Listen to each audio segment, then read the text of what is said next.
Okay. Good morning, good afternoon, or good evening, depending on where you are tuning in from. Welcome, viewers. As you know, my name is Lewis, and I'm here supporting the BoSTEM initiative here at United Way.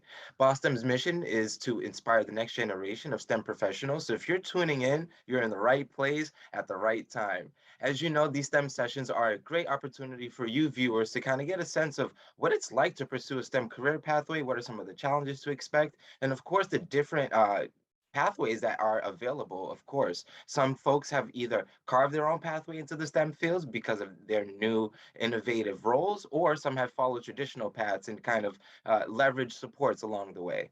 Today's conversation is going to be a little bit different from the normal. We're going to have a critical conversation that's going to be focused on identity. Today's special guest is going to highlight her experience at Mass General Hospital and talk all about her experience as a STEM professional working there. So without further ado, please, viewers, help me in welcoming our special guest, Sarah Gustus. Hello, Sarah. Hey, how are you? I'm doing well. Welcome and thank you so much for joining us. Please let Of us course. know what you do at Mass General and what are you going to share with us today? Awesome.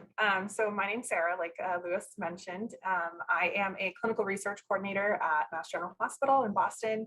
So that involves kind of like a wide range of activities that I can do. I work one-on-one with a physician. It can be any department, but specifically I work in the sports cardiology department at Mass General. My pronouns are she, her, hers. And I currently live in Woburn, Massachusetts, but I'm originally from Andover, Mass, which is like North Shore area, 30 minutes north of Boston. I have a interesting kind of journey on how I arrived at Mass General, which I'll be talking more about today. But I'm a 2017 graduate of the Springfield College Athletic Training Program in Western Massachusetts with a concentration in pre-physical therapy. So I was a dual major there.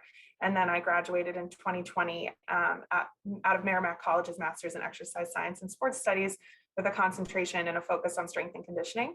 But again, I currently work as a CRC, which is in research, and I work part-time as an athletic trainer. And then I just kind of was hoping to kind of discuss with everyone how it's not a streamlined position, and you can take many different paths to get to the same point. Thanks for that introduction, Sarah. So students, we're going to jump into all of the meat of athletics as we know. Sarah is a recent college graduate, so if you have anything related to college experiences or if you are yourself are entering the college world, this is a great conversation to jump into. So Sarah, let's hear a little bit more. What was it like starting off? So initially, after like the reason I went into athletic training, I guess in the first place was I was actually in this dual major at Springfield. It was supposed to be a 7-year program. 5 accepted every year. It was very, very rigorous. And after 4 years, I decided I'm burnt out and I needed to take some time, which is a fine thing to say and just say like, listen, I'll do grad school at a later point. But I really wanted to help athletes with their injuries that they sustained.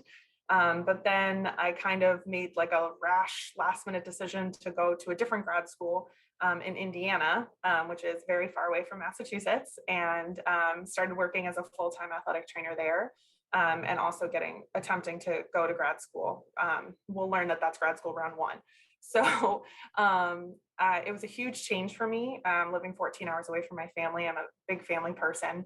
And it was a completely different landscape of growing up in suburbia and then going to school in like a city in Western Mass, and then going and working in a rural, like in the middle of a cornfield in Indiana. And so it was a culture shock in a sense where it was like I was still in the United States, but it was very, very different.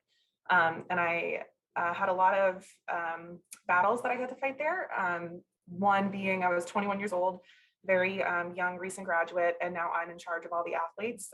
So one of the struggles that I had to overcome at that high school was the teachers and parents seeing a young female in a position of power, kind of them not really thinking I knew what the best decision was.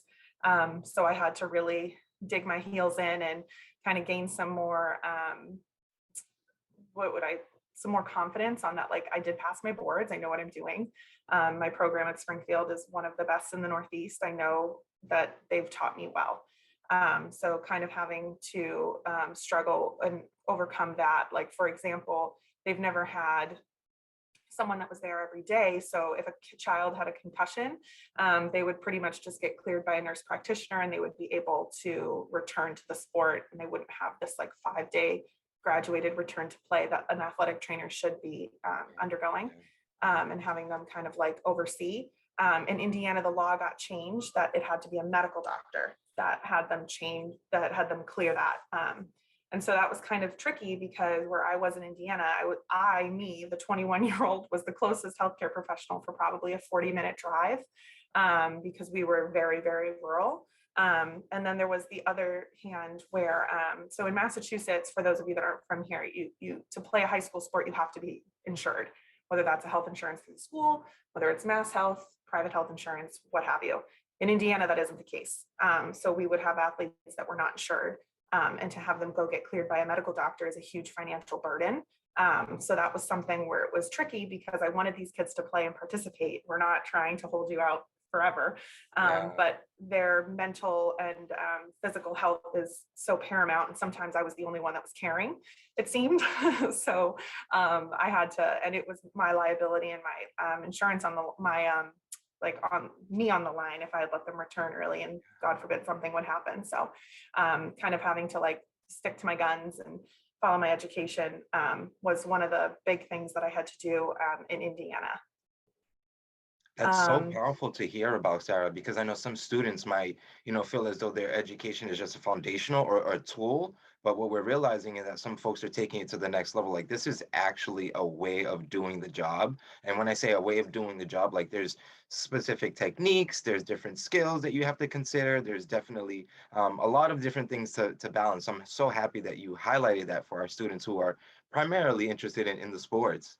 Yeah, and I really love athletic training because if you're someone who's into science, it kind of like combines those two loves in a realm. So I really like it because you get to watch the sports. I've never watched so much football in my life, and but at the same time, like you're using that knowledge and that science and anatomy and the tests, and it's very hands-on too because like we don't have access to MRI machines or X-rays. So I have tests that I do with my hands that will tell me like maybe this kid should get an x-ray or maybe he doesn't need an x-ray or something like that. So it's really cool to be able to still be in a STEM field, but yet use your hands so much and be so Very, like very cool. tactile. Very cool. So kind of like my next step, 7 months in, I was not doing well. So one of my biggest things that I like to tell students is mental health is so important. And I am a huge advocate for saying that I've struggled with my mental health since I was 16 through high school. And still to this day, like I go to a therapist and I'm very, very transparent with that. So I needed to go home. And it was a hard decision. But after 7 months, I said, I need to really make sure that my mental health is taken care of and I need to go home. Oh, sorry, there's someone behind me here. No worries. And so I decided to go back to Massachusetts. And then I did another like last minute rash decision. A professor of mine at Springfield invited me to go to China and potentially work in the country of China. And I thought, wow, this is a really cool idea. I'll travel the world. It'll be awesome. And so I took it, and it was supposed to be a year position, but I lasted 3 months due to like logistical issues. That was like the main concern. But being in a completely different culture shock, where I was in a city of 2 million and I was probably one of 3 non-Asian individuals. So I was completely taken from a majority to a minority position, and I really experienced that firsthand. Not speaking the language, they didn't speak English, we did not speak Mandarin, was definitely interesting, and having to depend on a lot of different people, as my translators were the ones that were pretty much helping me take patients through rehabilitative care. But it was an amazing experience to be able to see places that I never would see and probably will never go back. So it's nice. It's a nice little fun fact of mine. But when I came home, I felt this overbearing sense of failure. I dropped out of my program at Springfield. I took a job in Indiana that didn't work out. I took a job in China that didn't work out. And I was like, wow, I was this student, if I looked back 5 years ago, that was in this really rigorous program. I had all these aspirations and dreams, and nothing's happened, and woe is me sort of situation. So my parents kind of helped support me and get my bootstraps back on. And I went to a 1-year program at Merrimack where they were like, just reset, go back to school. You love school. You're very scholarly, get your master's, and then we'll go from there. So I thought, okay. So I went to Merrimack and I got a fellowship in a research field. And I never thought I would end up in research, but I realized that, hey, I can still do science. I can still combine my love of science writing and then work with athletes, but then kind of like still have a 9 to 5 and more of a work-life balance and be able to take care of myself. And lo and behold, I ended up getting a position here at Mass General. I've been here a little over a year. And I work with a female physician who is amazing. And she's more like a mentor to me. So I've had about, I do a lot more than a typical CRC would. I've learned to take blood. I am a liaison with a lot of the study participants. So like if anyone's coming through our studies, I'm their kind of contact. And it allows me to interact with people and interact with athletes and still get into writing. So I've had 3 publications get accepted with her since August, which has been really cool. But yeah, so now I'm here, and I just like to really mention that like your journey is not linear. It's a jungle gym. I learned that at Merrimack, where you will go up, you will go down, and life isn't perfect. But if you persevere and kind of lean on those that support you and take care of yourself and know when there needs to be a break sometimes, and that's okay, so that you can bounce back and kind of end up in a field that you never thought you would end up in. So I love that analogy, Sarah. Life is a jungle gym. yeah, Students, I mean, let's take that to heart, because I think that's a really applicable piece of advice. I know some students who are listening today might love sports, right? And then also see tons of opportunity in the STEM fields, but then not understanding what that place is. And I think your story or your experience, Sarah, is a great example of trial and error, just saying, try to find what best fits for you, regardless of what, you come out as. And I think exactly. as a research coordinator is like probably the last thing on your mind when you were entering a school. Right. I didn't even know that was a position. And it took me a couple of years to really be like, wow, I'm not using my degree, the degree that Right. I got. And I felt kind of guilty about that. But then at the same time, it's like the things I learned at Springfield, I carry with me every day. And Springfield is such an inclusive environment. And there's so many women in leadership positions. There's the president of Springfield. My freshman year, we got a new president. She's the first female president.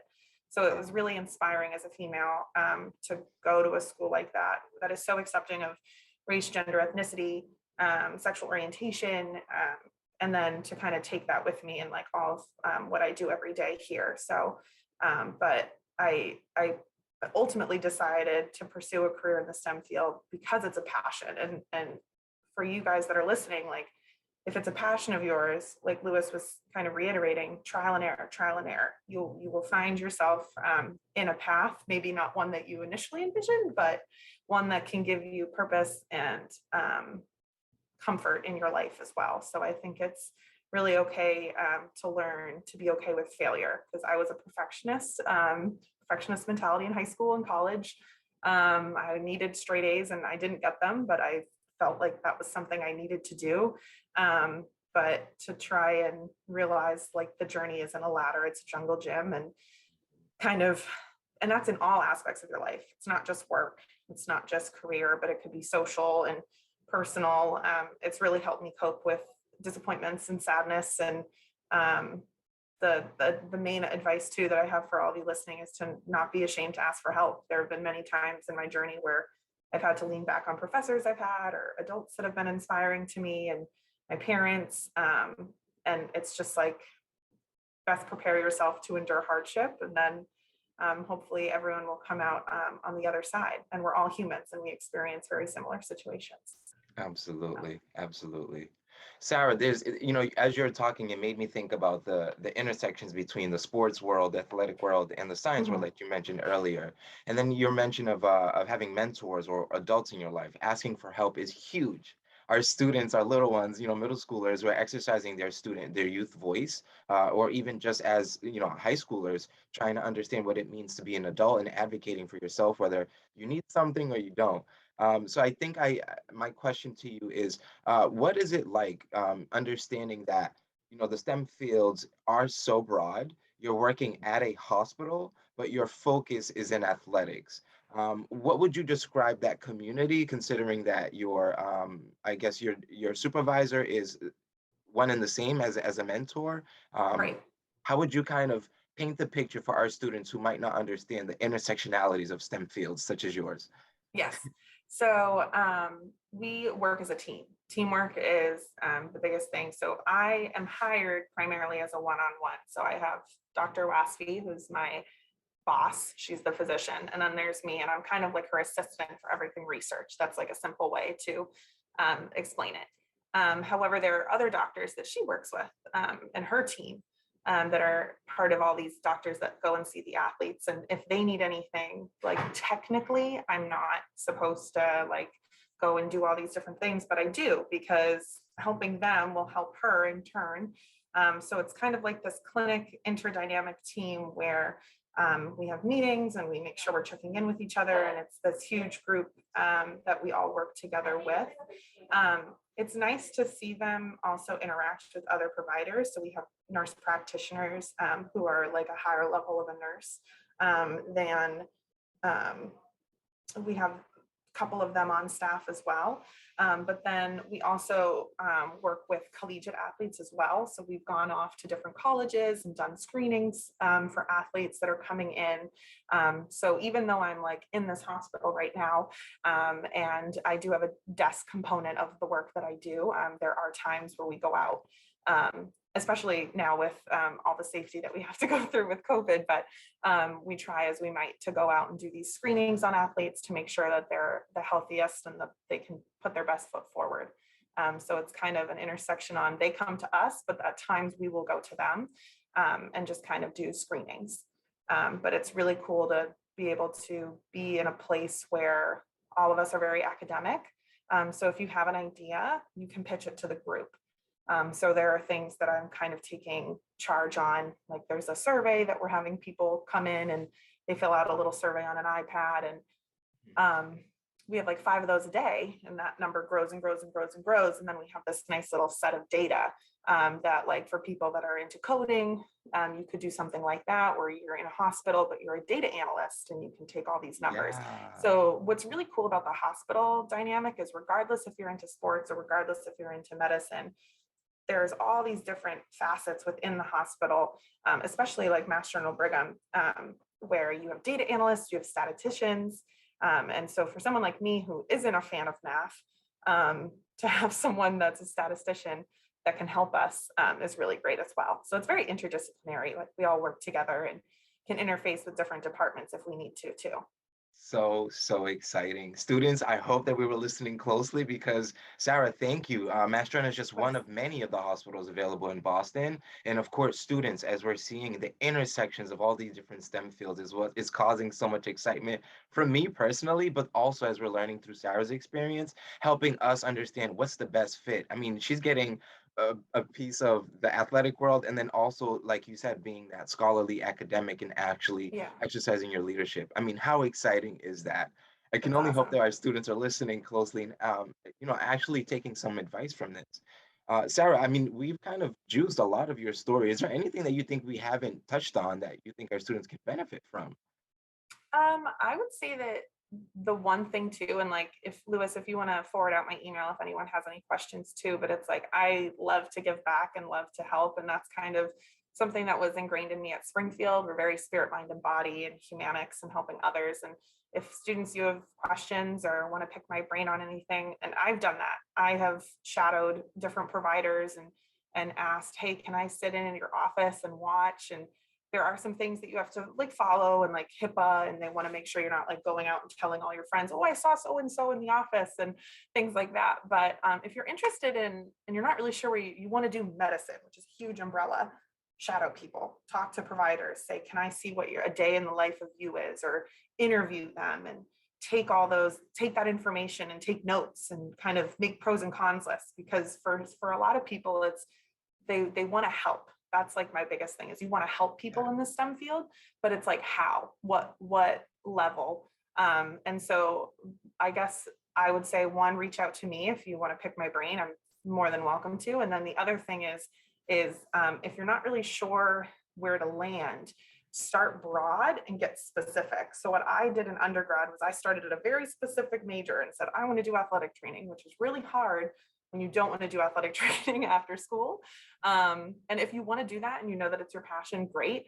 But just know that if it doesn't work out, try and think of like, how can I use this and explain to people, yes, I got my degree in athletic training, but I learned all of the scholarly stuff, and really put Mhm. yourself out there that you can adapt. So that was like my one thing that I wish maybe I did a little bit differently, was get a broader degree initially. And that way that I can specialize with a master's program, or kind of like be more get more experience in a broader sense with, like, if it was like a health science major or like a bio, and then I can like get more specific over time. Because I kind of flipped it. I did a specific major and then I went way more broad for my Yeah. master's. So you can do either or, but I think it's probably a little bit easier, especially for those of you that you're like, I'm so overwhelmed, I don't know which one I want to fall into. Then I do a broad know. major. Yeah, I there's so know, much that so you can do. overwhelmed.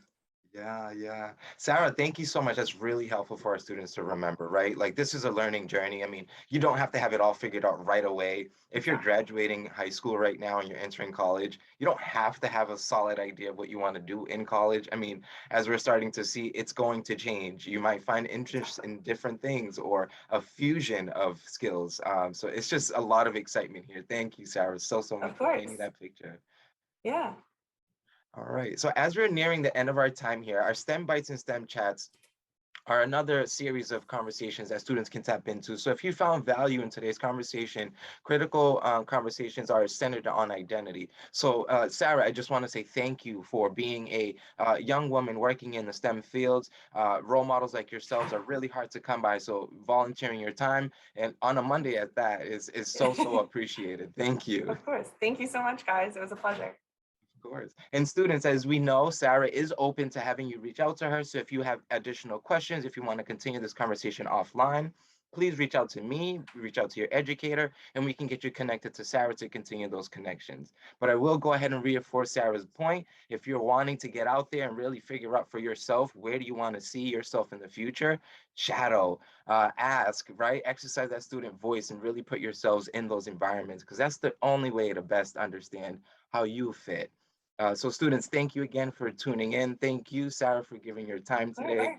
right. It wouldn't be possible without you. Other than that, Sarah, thank you so, so much. Have a great rest of the workday. You too. Thanks, guys. Have a great day. Bye now.